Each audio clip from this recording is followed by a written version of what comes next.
this old tree could talk, it would give eyewitness testimony about the barbaric fight that led to this fledgling Idaho town being known as Gouge-Eye Flat during the late 19th century.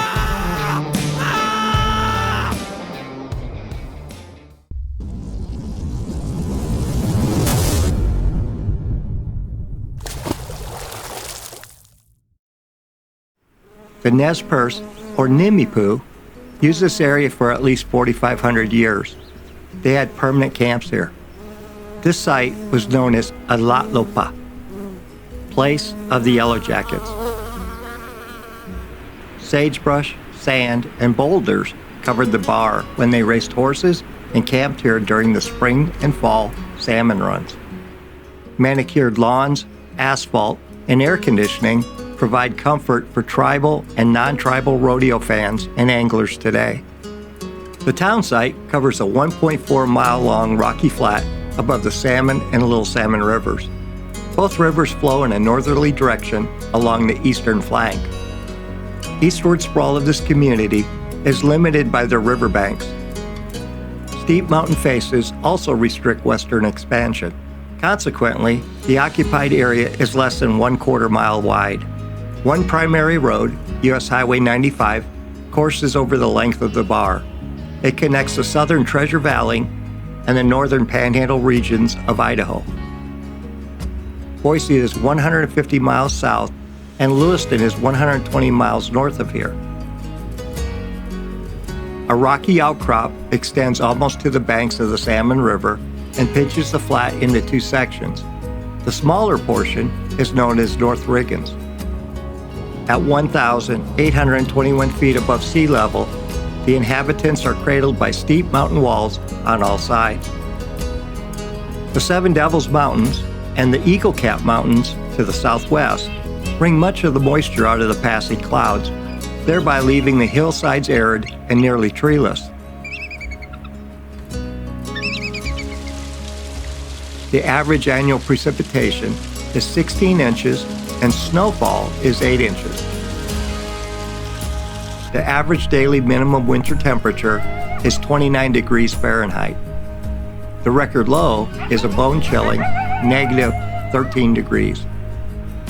The average daily maximum summer temperature is 92 degrees. The record high is a sweltering 115 degrees. Modern-day Riggins was born from the dreams, ambitions, sweat, and sometimes the blood of miners, ranchers, loggers, merchants, loners, families, teachers, preachers, and others. Some of the pioneers arrived as early as the 1860s, following the discovery of gold in this area. Mike Daisy held a gold mining claim that extended from Squaw Creek to the north part of the bar. In 1891, Charlie Clay and Johnny Irwin traded the town tract, located within this expanse, for 2 spotted ponies and a gold pocket watch. The pair's first task was to bring water from Squaw Creek for hydraulic mining at the opposite end of the bar. Picks, shovels, and a team of horses pulling an earth-moving scraper known as a Fresno dug the ditch. In the early years, this water supply also supported alfalfa fields and fruit trees, provided drinking water, and helped with fire protection. By 1908, this previously dusty flat was known as the garden spot of the Salmon River. Today, the canal hydrates lawns, fruit trees, vegetables, and flowers. Clay Bar and Irwin Bar were names for the emerging village, which consisted of a saloon, store, and schoolhouse by the late 1890s. Migrants to the bar created a market for beef, wool, fruit, vegetables, and other goods.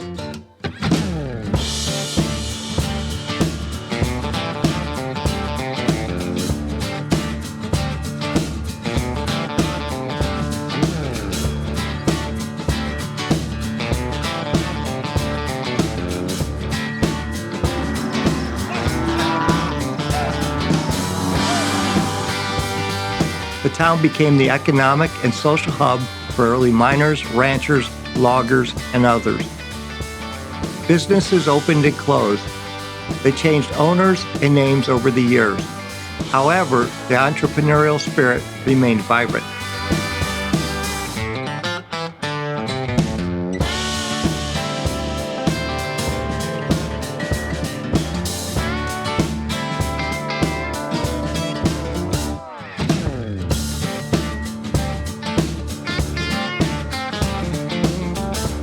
Conveying people, animals, equipment, and supplies to a settlement landlocked by rivers and steep mountainous topography was an early problem, but not impossible to overcome. The Gouge Ferry on the Salmon River near Race Creek was in service during the late 1800s.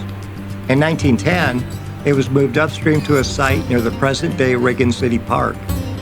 Charlie Clay constructed a cable bridge also upstream of the city park in 1912. Primarily to access the sheep operation on the east side of the river. It remained a conduit for subsequent activities, including early football games and rodeos, until high water and a floating tree took it out in 1956. The road through Riggins, which connected Grangeville to Salmon Meadows, now known as Meadows Valley, was completed by early 1916. It was a narrow track with turnouts for passing. Wagons from Weiser to the south and Lewiston to the north could now deliver such household staples as canned tomatoes and corn, plug and smoking tobacco, flour, lard, sugar, coffee, tea, and soda. They also brought ranch supplies such as salt for livestock, ropes, and nails more easily. The first automobile bridge across the Salmon River was built in 1911 and 12, north of town for $15,000. Early references to the bridge identify it as the Gouge Bridge, named in honor of the pioneer ferry owner and operator. This bridge was replaced in 1935 for $34,000 and remained in service until 1999, when it too was replaced for $12.4 million. Today, the structure is known as the Time Zone Bridge.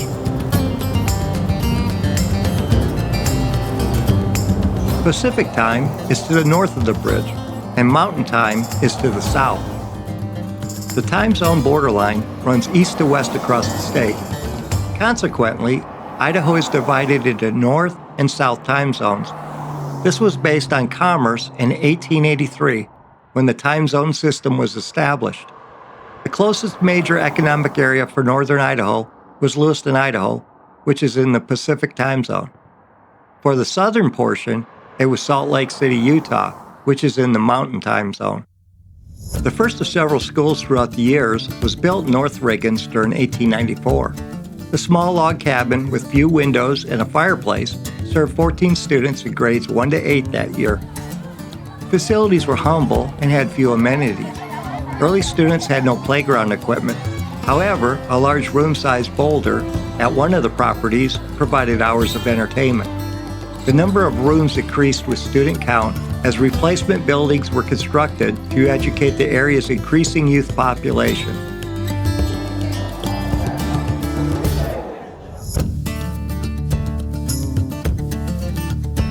The first high school graduation was in 1941 at the old school and had 7 graduates. This high school building was built with the aid of student labor in 1940 to support the expanded roster, which included students from Pollock.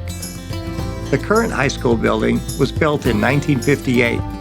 These buildings were also used for sporting events, meeting places, and for social activities such as dances.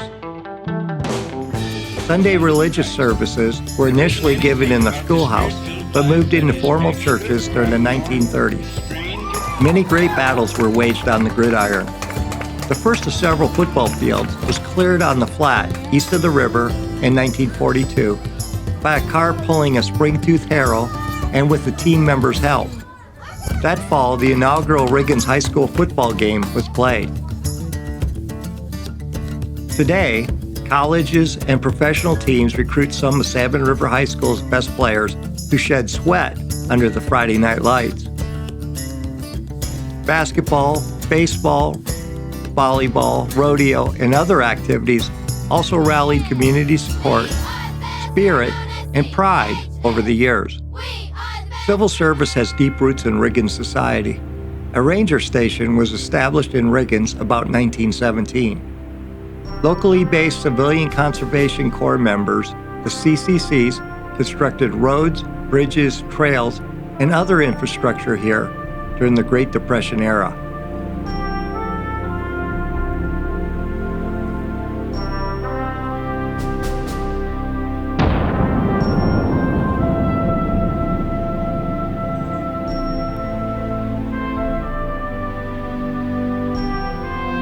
In addition, many area veterans served in military roles during World War I through the present conflicts. Riggins takes pride in and honors them for their service. The timber industry was the economic backbone of Riggins for many decades during the 20th century. The lumber mill burned in 1982 and was never rebuilt. It employed approximately 1/4 of the town's population at the time. After the devastating loss of the lumber mill, tourism soon filled the financial void. The delivery of water to this arid, rocky bar was a catalyst for early community development. Likewise, water-based recreation is the lifeblood for many of Riggins' residents and its businesses today. Chinook salmon and steelhead trout are sought by tribal and non-tribal anglers seasonally. White sturgeon that can reach 6, 7, 8, or more feet in length and several hundred pounds in weight also inhabit local rivers.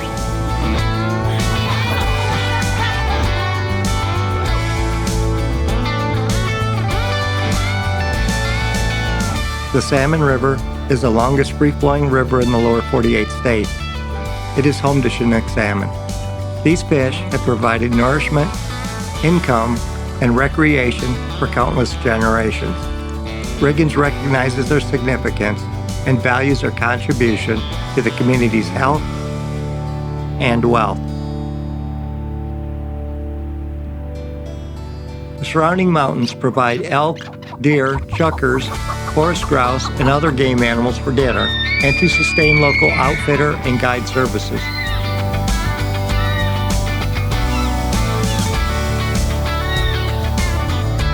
Wildlife, including bighorn sheep and bald eagles, provide viewing and photography opportunities. For those who want to experience authentic Western culture, the annual Riggins Rodeo preserves a local tradition that traces back to its humble start in 1939. Present-day Riggins has a population of approximately 410. It is the commercial and social hub for another 1,500 to 2,000 people who live in the surrounding canyons and mountains and use the businesses, post office, medical clinic, and other services. Unique shopping, dining, and lodging opportunities are available within easy walking distances. Furthermore, schools, churches, and markets provide for the mind, the soul, and the cooler, respectively. So, what is the origin of the name Gouge-Eye Flat? At a social gathering here in the late 1800s, a brutal fight broke out during a dance and ended beneath this locust tree. Homer Levander and Big Markham exchanged blows over Miss Daisy Trumbull. Levander nearly gouged Markham's eye out. He later recovered, but the town became known as Gouge-Eye Flat for several years. Incidentally, Miss Trumbull got married later, but to neither Homer nor Big Markham. And what about the name Riggins? Richard, also known as Dick Riggins, applied for a post office on the flat. The townspeople insisted that it not be named Gouge-Eye. The postal department agreed and rejected the proposed alternatives of Clay or Irwin because they were too common across the country. Department officials suggested Riggins because it was unique. The residents accepted this on one condition. The name would stand in honor of Dick's father, John, who preceded him in moving here and who had carried the mail for several years from Grangeville to Meadows. The Riggins Post Office was established in 1901. Dick became the town's first postmaster. Post office locations changed with postmasters over the years. Gus Carlson, a Riggins area sheep rancher and civic leader, built the present post office in 1966. Present-day Riggins is a place where visitors can channel a sense of history by gazing at the panoramic vistas viewed by Native Americans for thousands of years. Marveling at the bountiful greenery in this otherwise parched landscape, or skipping a riverside stone that may have been liberated from the rocky bar by an early miner's pick and shovel while searching for the next big gold strike. Connections to the Flat's colorful past are only limited by one's imagination and curiosity. Welcome to Gouge-Eye Flat, where the past is still present in images and stories. Welcome to Riggins, where the future includes you.